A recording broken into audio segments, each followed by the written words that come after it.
Olá pessoal, estamos aqui com o médium Zé Araújo de Blumenau, não é isso? E que vai falar um pouco dele antes de iniciarmos aqui a nossa conversa. E eu gostaria que ele vai estar hoje no Joana de Anjos, vai estar em Caruaru. É um médium de uma psicografia aí de vários fenômenos mediúnicos aí fantásticos, que estamos precisando retornar esses médios à casa espírita e ao movimento espírita. E eu gostaria que você descrevesse um pouco esse seu trabalho, essa sua mediunidade. Então, Luciano, tudo de bom com você, com todos do canal, né? É um prazer estar aqui, tá? Com muita humildade. Olha, a mediunidade, né? O médium em si, às vezes ele não sabe falar dele mesmo, né? Mas pelo que eu escuto as pessoas falarem, desde que eu me encontro por gente, né? Logo quando eu tenho assim a percepção da lembrança mesmo, com 8, 9 anos eu cheguei a fazer psicografias, não sabia que era psicografia, né?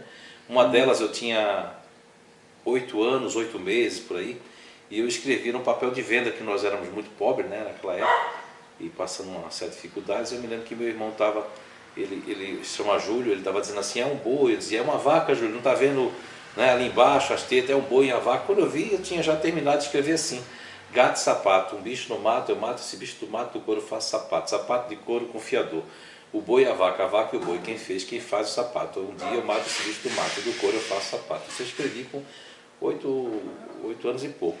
Aí depois começou a vir no colégio, eu estava na escola, né, e no Liceu de Artes e Ofícios em Recife, que eu nasci em Recife, né, estou há 25 anos fora. E eu estava lá numa aula com uma senhora que naquela época era ditado, né, não sei se hoje em dia é mais fácil, tinha que gravar tudo e só começar quando dissesse já. E nisso, quando eu estava prestando atenção assim, e a menina, professora, ele está escrevendo, já tinha escrito um monte, o caderno todinho, virando a página com a mão direita. E nisso, nessa época, no liceu lá, virou até uma peça chamada Amanhã Nos Pertence, era uma psicografia grande, né? Então eu psicografo assim desde de criança, né? Então, assim, eu tenho essa psicografia desde criança, também tenho a questão de xenoglacia, que já aconteceu vários eventos aí nacionais, como o Foreblu e tudo mais, de estar psicografando em outra língua, em francês, do Remy Chauvin, que foi um biólogo famoso aí no mundo, para o padre Brin, que é um padre que trabalha com essa questão da transcomunicação, da reencarnação, né? Então foi uma carta que foi lá na frente de todo mundo em público, né? Então são várias mediunidades, mas a mediunidade eu acredito que ela tem algo para todo mundo, não especificamente todo mundo, porque existe uma controvérsia no livro dos médios, no livro dos espíritos, com as pessoas dizem que todo mundo é médium, e o próprio livro dos médios já fala de outra forma ali, autores como o próprio Clóvis Nunes e outros falam que não é, e realmente o livro dos médios vem trazendo ali que nem todo mundo vai ter essa ostensibilidade, né? Que alguns não vão ter, mas assim, intuitivamente todos nós podemos ser. Então isso dá uma confusão nos jovens. Então os jovens estão, hoje nós temos muito poucos médios nas casas espíritas, né, Luciano? E essa outra questão que você falou, eu acho que aconteceu isso comigo, de se coloca uma questão tão científica que você vai levantando todas as possibilidades. É melhor negar 10 verdades que aceitar uma mentira, e começar a pegar isso de uma forma tão forte que você fica com medo de expressar qualquer coisa ali, porque você fica se criticando, né? Então você, aquela pessoa que não tem a mediunidade tão ostensiva e que já está ali no desenvolvimento mediúnico um pouco receoso, e se for crítico, como eu às vezes sou crítico comigo mesmo, né? Então isso daí passa por uma certa dificuldade, exatamente isso que você está dizendo, né? Eu gostaria aqui, que eu esqueci de apresentar, são várias obras escritas, entre elas aqui temos Ensinamentos de Outra Dimensão, psicografado por Zé Araújo, ditado por diversos espíritos, No Templo do Reencontro, estamos aqui, Caminheiros do Bem. E esse vai ser o tema da palestra de hoje à noite. É um livro pessoal, não é espírita, é para todas as comunidades, né? Espírita, não espíritas também. Eu vou até apontar para a câmera esse. Você é a cura. E o magnetismo também trabalha muito com isso, que a gente trabalha movimentando a energia também, tanto nossa como do próprio magnetizado, né? Agora você se imaginava, a gente sabe que hoje, na época de Kardec, você entrando na Sociedade Parisiense de Estudos Espíritas, você acha que como você seria recebido naquela época? Porque a gente sabe hoje que o movimento espírita às vezes rechaça o médium, né? Como você se imaginava entrando ali no século XIX, na sociedade que está fazendo 160 anos, a Sociedade Parisiense de Estudos Espíritas, né? Como é que você se imaginava aquele encontro naquele tempo? Me imagino sendo muito melhor recebido que hoje. Olha que maravilha. Eu imagino assim Kardec fazendo muitas perguntas a vários espíritos científicos que eu tenho recebido ao longo desses anos, assim, muitos espíritos, né, que vieram desse cunho científico, como Remenda Nath Banerjee, Dr. Ian Stevenson, psicógrafo inglês, Dr. Hernando Guimarães Andrade falando sobre o plasma eletromagnético e tantos outros espíritos, como também espíritos de familiares. Eu acredito que se eu chegasse lá naquela época, eu acredito que ia ser espiritismo com espíritos e não o espiritismo de que maravilha. E a questão também do... Você falou psicografia em francês, você sabe falar francês? Não, nenhuma palavra. Não. E teve uma psicografia hindu também, né? Hindu que inclusive com o Clóvis Nunes... que a pessoa não sabe, né? Tem até na internet, Luciano, o Clóvis Nunes chamou de um evento de xenoglacia, né? Comprovado aí, ele levou para 2 pessoas no Ceará que são da região, disse que era impossível, porque aquilo ali, quem olha assim para mim, que sou leigo, que psicografei lá na frente de todo mundo que assinei, é um monte de garrancho assim, de desenho, sei lá, e foi assim, aceleramente, né? Então ali jamais, era impossível, se eu tentar fazer aquilo, eu acho que eu vou passar uns 3 dias para conseguir fazer um pedacinho só, porque aquilo é um outro idioma, né? Outra grafia. E como foi sua experiência com o Clóvis Nunes? Porque o Clóvis Nunes é um investigador, é um cientista, né? Ele vai para...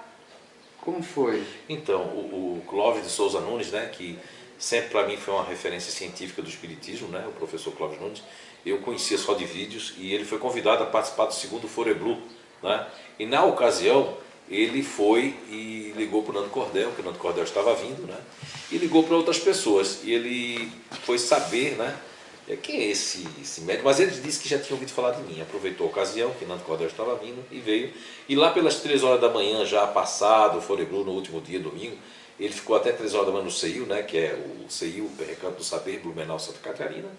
Ele disse, olha, eu estou aqui para investigar e eu vou ter que dizer uma coisa para vocês, eu vim aqui para ver o que é isso aqui tudo.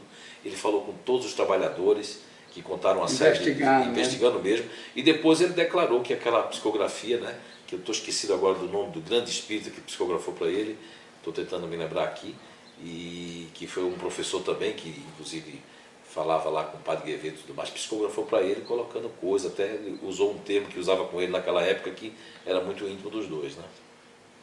Maravilha, passou pelo crivo de Clóvis Nunes. Sim, nós somos amigos. Inclusive não é fácil, né? A gente sabe que ele é bastante rigoroso num fenômeno em busca desse resultado, né? Uma coisa que a gente vê hoje que eu até lhe pergunto, os espíritos nos abandonaram ou nós, no movimento espírita em geral, não estou dizendo o seu caso, que a gente está vendo que você trabalha com isso, né? Ou nós abandonamos o aspecto científico do espiritismo, abandonamos os fenômenos espíritas? Sim, eu creio que quando a gente pode falar nós abandonamos não só o espiritismo sem espíritos, né? Hoje as casas espíritas, as pessoas que não têm essa ostensividade ou pessoas que não querem saber da mediunidade, também não quer que ninguém saiba. Então hoje não se faz nada para que tenha uma mesa mediúnica, para que tenha um estudo mediúnico, para que ecloda essa mediunidade, porque eu vejo as pessoas se apegando com Ernesto Bozano, com Alexandre Akasakoff, que estudaram o animismo, mas esquecem de que na época que Allan Kardec, porque eu conheci Allan Kardec, o professor Rivail, Allan Kardec, quando eu estudei todas as revistas espíritas de Ásia, aí eu conheci Allan Kardec, que era um grande magnetizador, estudioso do magnetismo, e que lá por volta da revista de 1858, ele chega a declarar lá, não sei se é maio de 1858, que o magnetismo não anda sem o espiritismo também não anda, um comprova o outro. Agora, é essencial saber que nós estamos numa época, Luciano, que não é a escassez de médiuns, é que os jovens de hoje, as pessoas, eles saem espantados das casas espíritas pelo rigor demais, por uma questão de não deixar o jovem, porque, olha, o livro dos médiuns, no capítulo que trata da qualificação da mediunidade, Allan Kardec qualifica 56 tipos de mediunidade. Se eu perguntar aqui nessa sala, quantas mediunidades você vai se lembrar, no máximo alguém aqui vai lembrar de 9, 8, 7, mas não vai lembrar das 54. Como é que a gente nem estudou as 54, nem observamos as 56, nem observamos as 56 ainda dentro da casa espírita, já se para, não se dá continuidade, os fenômenos mediúnicos vão também acompanhando uma evolução. Por exemplo, houve uma ocasião que Allan Kardec foi fazer aquela entrevista lá com aquele rapaz que era sonâmbulo, né? E aí só que o rapaz começou a dizer que a receita do médico só passava, então ele tinha sonambulismo, mas a questão mediúnica. Era um tipo de mediunidade diferenciado. Então, há vários tipos de mediunidade diferenciada. Nós temos as digitais das mãos todas diferentes uns dos outros. Seja pai, mãe, filho, gêmeos, trigêmeos. Por quê? Porque essa aqui é a nossa identidade. Isso é uma cópia do mundo espiritual. Nós somos únicos, não é? Então, somos diferentes. E as mediunidades também vão ser diferentes. Por isso que precisam ser respeitadas.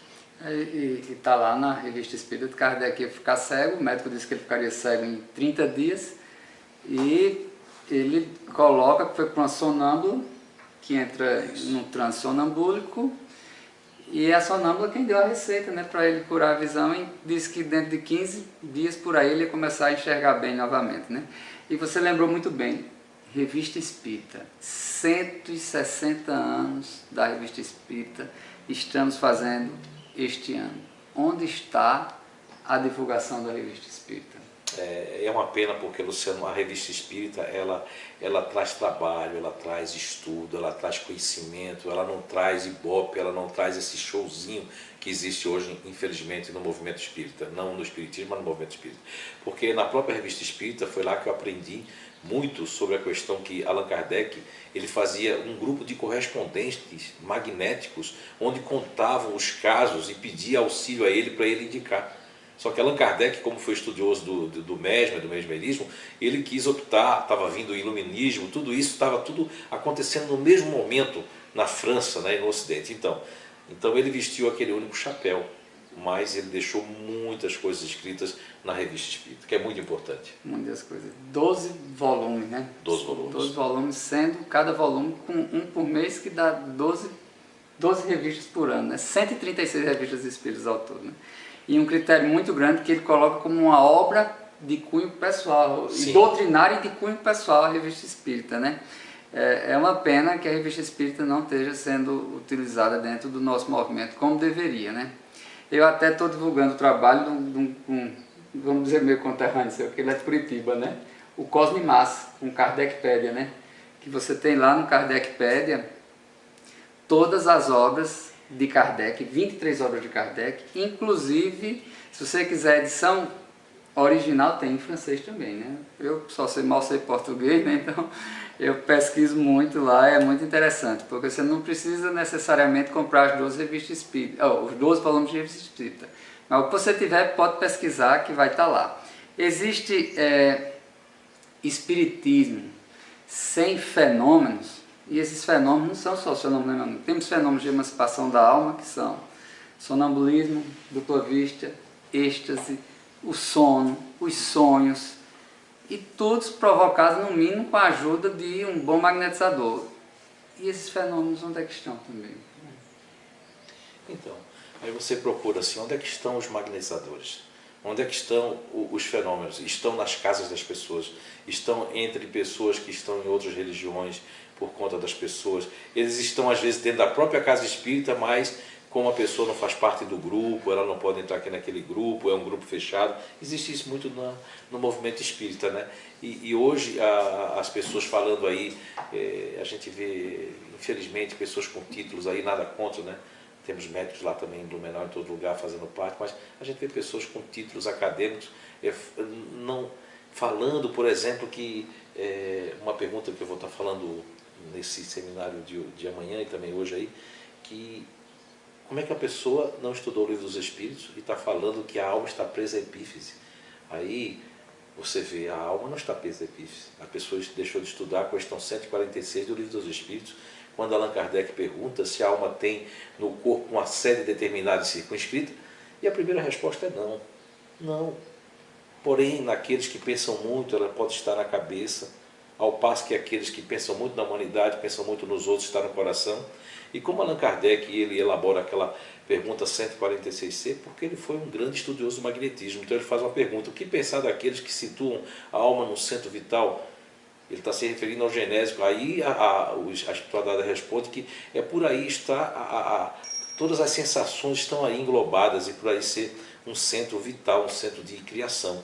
Ou seja, se nós pensarmos que os espíritas hoje, assim, Luciano, infelizmente, as pessoas que têm esses fenômenos todos, que ainda acontece. Existe forma de sonambulismo que está diferenciada do século XIX, mas está de outra forma. Ela se apresenta de outra forma, só que como as pessoas não leem o Livro dos Médiuns, que para mim é o maior tratado de paranormalidade que existe no planeta Terra, é o Livro dos Médiuns. E poucos espíritos têm conhecimento. Tem gente que está na mesa mediúnica, mas nem entende o que está fazendo. É como se dirigir um carro e você tirou a carteira, né? Por correspondência. Então você sabe as coisas teóricas, mas não sabe a prática do negócio. Eu fico muito triste com isso e o movimento espírita tem que ser reformulado.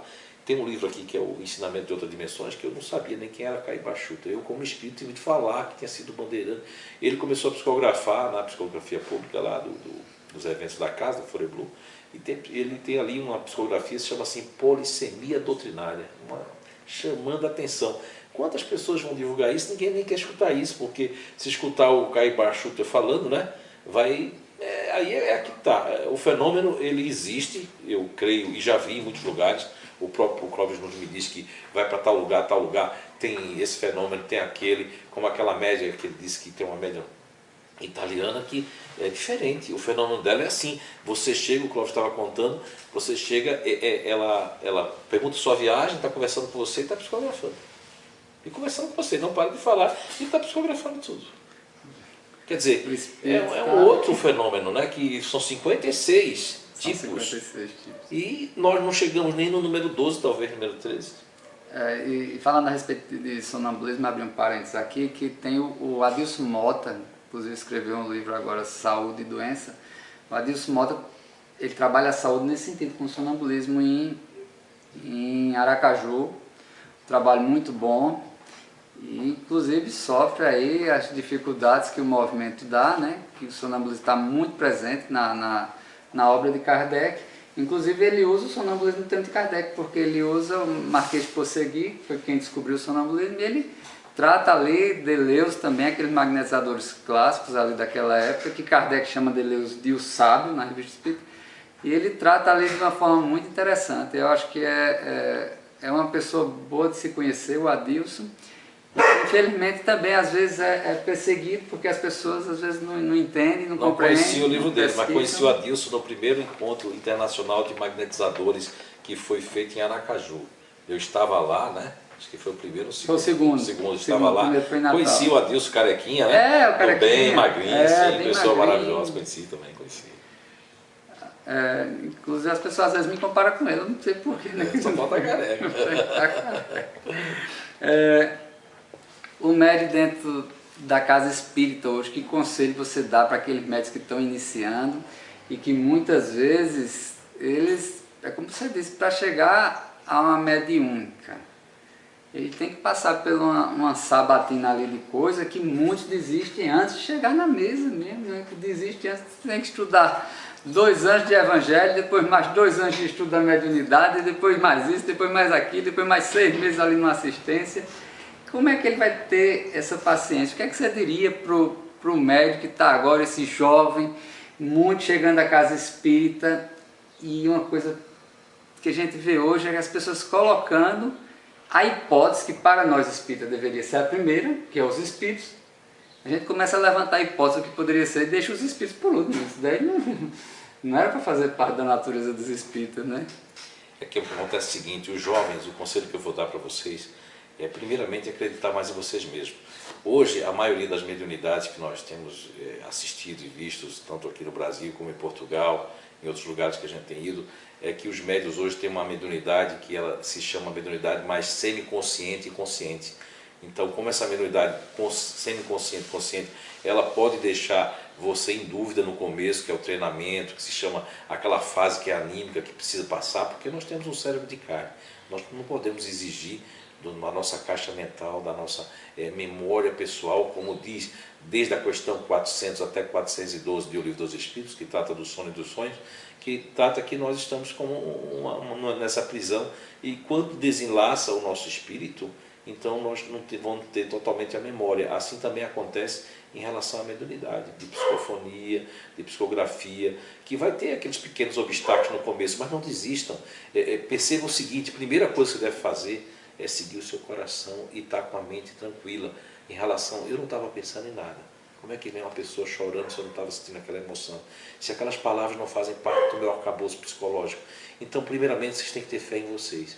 Quando perguntam para mim, Luciano, se eu creio em Deus, eu digo que eu não creio. Eu passei quase 3 anos como ateu por causa dessa questão toda da mediunidade, da eclosão dela, que foi muito forte. Mas depois que isso foi ao besterol, ali, 3 anos ali, mas foi muito importante para mim, né? Em termos de buscar outros conhecimentos. Mas quando eu volvi com tudo que eu conheci a doutrina espírita, a ciência espírita, quando perguntam para mim se eu creio em Deus, eu digo que não creio. Eu digo, eu sei que Deus existe. Eu sou dentro dele, ele é dentro de mim. Então, a mesma coisa, se entregue à mediunidade. Os obstáculos, às vezes, também, meus queridos, minhas queridas, o obstáculo não vai estar em você, às vezes está naquele próximo. Então você tem que estudar o Espiritismo para poder ter o amor e a caridade com essas pessoas que são os escolhos das casas espíritas. É bom lembrar que quando se fala de Espiritismo, estou falando de espíritos. O Livro dos Espíritos trata dos espíritos, codificado pelo professor Rivail Allan Kardec. Então é um livro ditado pelos espíritos, não foi ditado por pessoas. E se nós não tivermos os espíritos dentro da casa espíritas, o que será da ciência espírita? Uma lenda? Então depende de nós, depende de vocês ter paciência com todos esses, né, que vieram de Inquisição e que reencarnaram dentro do próprio Espiritismo. E é uma lição, lógico que nós temos que não nos revolucionar, mas temos que evoluir a casa espírita, trazendo os espíritos de volta e eclodindo a mediunidade de maneira sensata, sincera, mas descontraída. Porque você vê que eu falava agora aqui com o Roberto Maranhão, aqui, né, de Garanhuns, sobre a questão do filho dele fazer uma faculdade na Argentina. Lá não precisa do vestibular. Então, muita coisa é burocracia brasileira. O Espiritismo se aculturou dentro do Brasil, fazendo com que a gente tem que passar por um processo bem demorado, e o jovem de hoje ele tem tudo na palma da mão. Ele dá um clique, ele já tem, ele vai no Google, ele vai tudo. Se o Espiritismo não acompanhar esta evolução, o Espiritismo com certeza vai ficar para trás. É pena, é uma pena. Mas eu dou força a vocês, continue com força, firme e buscando o conhecimento, tanto o conhecimento doutrinário como o conhecimento científico, mas acima de tudo, conhecer a si próprio. Ok. Muito obrigado, meu amigo. Você. Foi um prazer. Prazer Energia aqui excelente, estar do lado desse médico Zé Araújo. E vamos que vamos, pessoal. Sigamos em frente e com Kardec. Valeu. Tá, paz.